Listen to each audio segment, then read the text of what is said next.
All right. So, we've been seeing some pretty interesting things happening across the U.S. lately, right? Yeah. Like not just in the news, but like in where people are actually, moving to. Yeah, yeah, absolutely. It's a pretty dynamic time right now, and we're seeing kind of these shifts play out, in real time. Exactly. And today we're gonna kind of dig into this idea that all these abortion bans that have been happening in a lot of red states, might actually be leading to people leaving those states.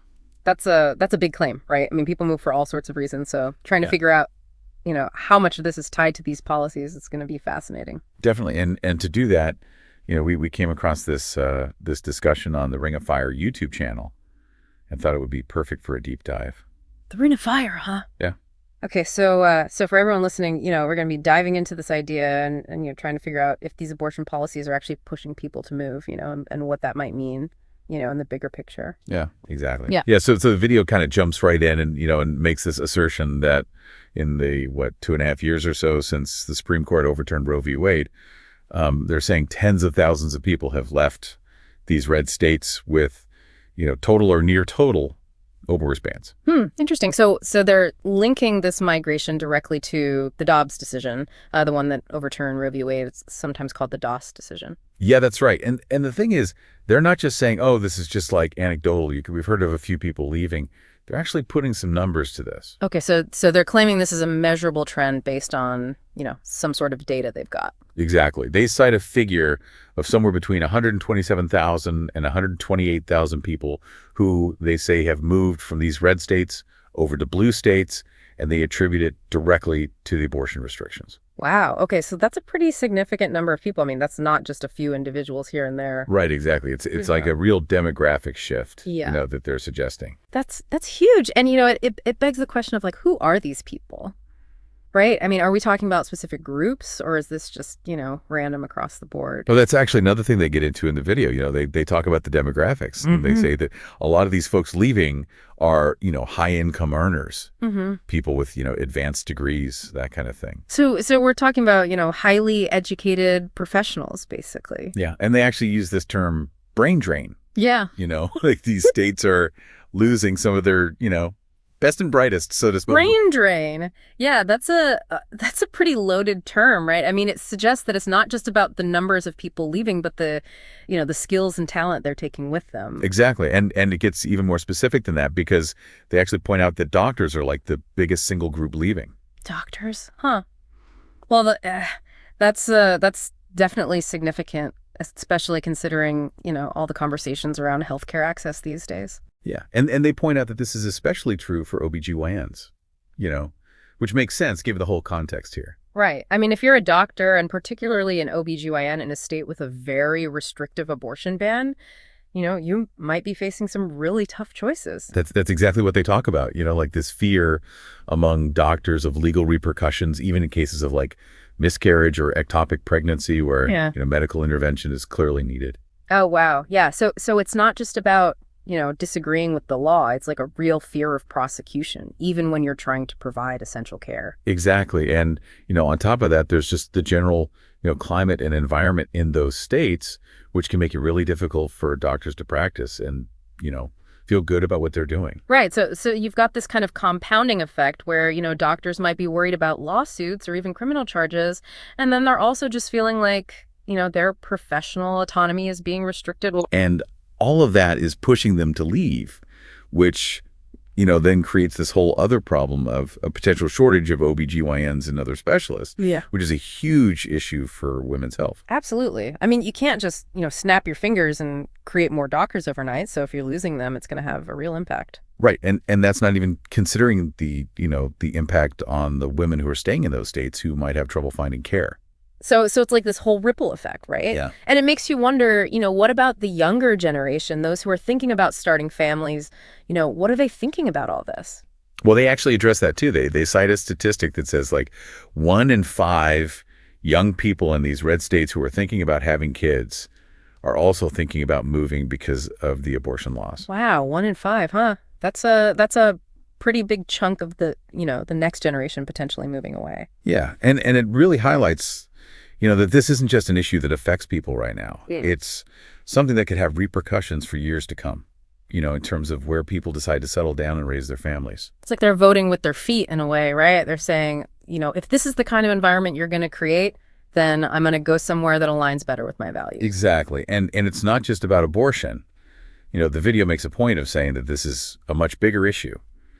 It's about healthcare access. Yeah. It's about economic opportunity. It's about women's rights.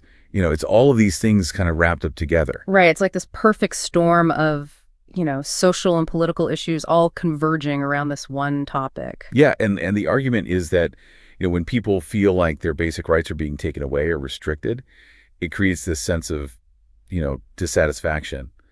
And they're going to look for places where they feel more secure, more, in line with their beliefs. Makes sense. I mean, we all want to live in places where we feel like, we're valued and respected, right? Exactly. And that dissatisfaction can have real consequences, especially for the states that are seeing this outmigration, because it can impact their economies in a big way. Oh, right. Yeah. I mean, people leaving means less money being spent at local businesses, restaurants, shops, service industries, all that stuff. Exactly. And then there's the impact on the tax base. If you have fewer people living in a state, you have less tax revenue coming in. Which then, has a ripple effect on all sorts of things like funding for schools and infrastructure and public services. It can really put a strain on a state's budget. Exactly. Yeah. So it's this kind of, cascading effect. And it's not just about the economics either, because there are also potential political implications. Oh, right. Yeah. I mean, how does all this affect representation in Congress, right? Well, that's a really interesting point because, representation in the House is based on population. So if a state starts losing a lot of residents, they could end up losing a congressional seat. And on the flip side, the states that are gaining all those residents, the blue states in this case, they could end up gaining seats. Exactly. And that could potentially shift the balance of power in the House, over time. Wow. So this is like a really long game kind of thing, right? Yeah. Where these decisions about abortion policy could have repercussions for, the political landscape years down the line. Yeah. And it might not be something that's immediately obvious to the people who are, pushing for these bans, but it's something that the video definitely highlights. It's a really good point. I mean, sometimes we get so focused on the immediate effects of a policy that we don't think about the long-term consequences. Right. And it's also important to remember that not everyone who might want to leave these states actually can. Yeah, that's true. I mean, moving is expensive and disruptive, and, not everyone has the resources or the ability to do that. Right. The person in the video actually talks about their own situation, where they say they would like to move for various reasons, including, the political climate, but they just can't afford to. Yeah, that makes a lot of sense. But I mean, it's easy to forget that not everyone has the same, level of privilege and mobility. Exactly. So while we're talking about this, the potential outmigration, it's important to keep in mind that it's probably only a portion of the population in those states, the ones who have the means to actually relocate. Right. And there are probably a lot of people who are, staying put, even though they might disagree with the policies, for whatever reason. So let's kind of sum up what we've got here. The video is making the argument that there's this significant migration happening from red states with abortion bans to blue states, and that it's mostly high-income, highly educated folks and doctors who are leaving. And they're saying this is directly tied to those abortion policies, and that it could have all these consequences,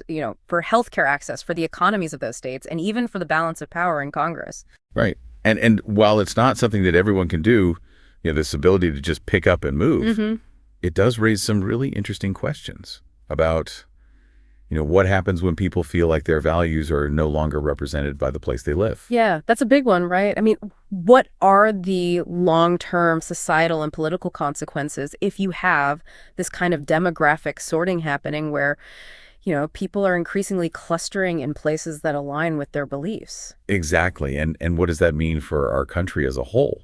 If we become more and more divided along those lines.